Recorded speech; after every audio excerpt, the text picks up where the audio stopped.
Առաջի անգամ կամուրջային կառուցվածքների գույքագրման նախաձեռնություն է եղել։ Երկու փուլից է բաղկացած, առաջի փուլը գույքագրման փուլն է, իսկ երկրորդ փուլը անձնագրավորման փուլն է, որը իրենից ենթադրում է իր սեյսմիկ իրավիճակը, կառուցվածքի տարողունակությունը եւ կարիքները։ Արդեն իսկ ունենք գույքագրած 250 կամուրջային կառուցվածք, այժմ երկրորդ փուլին ենք անցնում, երկրորդ փուլը իրենից ենթադրում է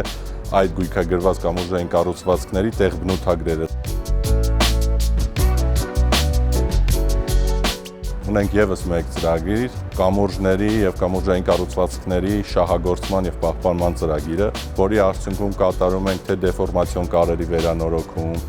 թե անվահրիչների բետոնացման աշխատանքներ, ասֆալտապատման աշխատանքներ, դա ամբողջ տարվա համար է ծրագիրը եւ ընթացիկ ծրագիր է, որով մենք փորձում ենք պահպանել եւ շահագործել մեր ունեցած կամուրջները։